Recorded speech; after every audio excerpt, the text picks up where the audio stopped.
ಗೌರವಕ್ಕೆ ಪಾತ್ರರಾದ ತಿಮ್ಮಕ್ಕ. ಅಕ್ಷರ ತಿಳಿಯದ ಮಹಿಳೆಯಾದರೂ ಜಗತ್ತು ಮೆಚ್ಚಿದ ಪರಿಸರವಾದಿ. ಅವರ ಸೇವೆ ರಾಷ್ಟ್ರಗಳನ್ನು ದಾಟಿತು. ಅವರ ಹಸಿರು ಹಾದಿಗೆ ಅನೇಕ ಗೌರವಗಳು ದೊರೆತವು.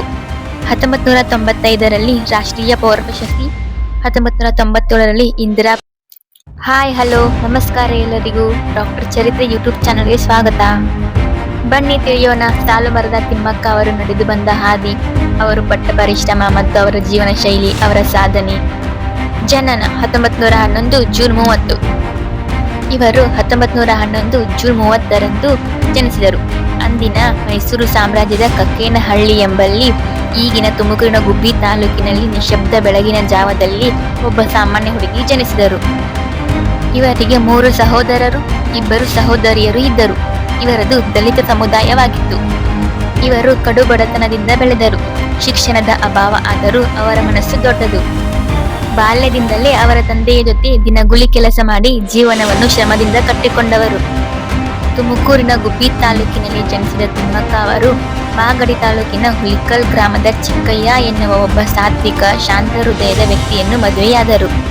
ಇಬ್ಬರಿಗೂ ಮಕ್ಕಳು ಇರಲಿಲ್ಲ. ಆದರೆ ದುಃಖದೊಳಗೆ ಅವರು ಬೆಳಕನ್ನು ಕಂಡವರು. ಮಕ್ಕಳಿಲ್ಲದ ನೋವು ಅವರಿಗೆ ಬರಬಹುದು, ಆದರೆ ಅವರು ನೋವನ್ನೇ ಸೃಷ್ಟಿಯನ್ನಾಗಿ ಮರೆಮಾಡಿದರು. ಮನಸ್ಸಿನಲ್ಲಿ ಖಾಲಿ ಇದ್ದ ಜಾಗವನ್ನು ಆಲದ ಮರಗಳಿಂದ ತುಂಬಿಸಿದರು. ಮಕ್ಕಳಿಲ್ಲವೇ ಸಮಸ್ಯೆಯೇ ಇಲ್ಲ, ನಾವು ಆಲದ ಮರಗಳನ್ನು ಬೆಳೆಸೋಣ, ಅವುಗಳೇ ನಮ್ಮ ಮಕ್ಕಳಾಗಲಿ ಎಂದು ತಿಮ್ಮಕ್ಕ ಮತ್ತು ಚಿಕ್ಕಯ್ಯ ದಂಪತಿಗಳು ಹಸಿರು ಯಾತ್ರೆ ಪ್ರಾರಂಭಿಸಿದರು. ಪ್ರೀತಿಗೆ ಸಾಕ್ಷಿಯಾಗಿ ಈ ಮರಗಳನ್ನು ಬೆಳೆಸಿದರು. ಕುದೂರುದಿಂದ ಹುಲಿಕಲ್ ತನಕ ಇರುವ ರಾಜ್ಯ ಹೆದ್ದಾರಿಗಳಲ್ಲಿ ಮರಗಳನ್ನು ಬೆಳೆಸಿದರು.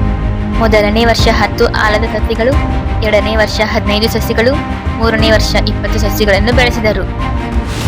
ಹೀಗೆ ನೂರಾರು ಮರಗಳು ಅವರ ಕೈ ಹಿಡಿದು ಅವರ ಆರೈಕೆ ಮತ್ತು ಪ್ರೀತಿಯಲ್ಲಿ ಬೆಳೆದು ದೊಡ್ಡದಾದವು.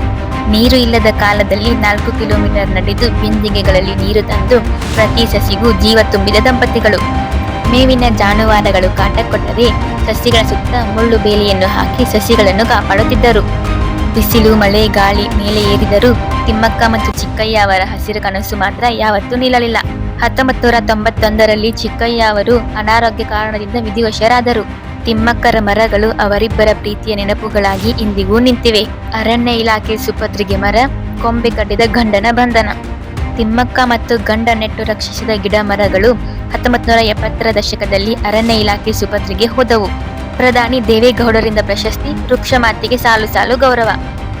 ಜಗತ್ತಿನ ಗೌರವಕ್ಕೆ ಪಾತ್ರರಾದ ತಿಮ್ಮಕ್ಕ. ಅಕ್ಷರ ತಿಳಿಯದ ಮಹಿಳೆಯಾದರೂ ಜಗತ್ತು ಮೆಚ್ಚಿದ ಪರಿಸರವಾದಿ. ಅವರ ಸೇವೆ ರಾಷ್ಟ್ರಗಳನ್ನು ದಾಟಿತು. ಅವರ ಹಸಿರು ಹಾದಿಗೆ ಅನೇಕ ಗೌರವಗಳು ದೊರೆತವು.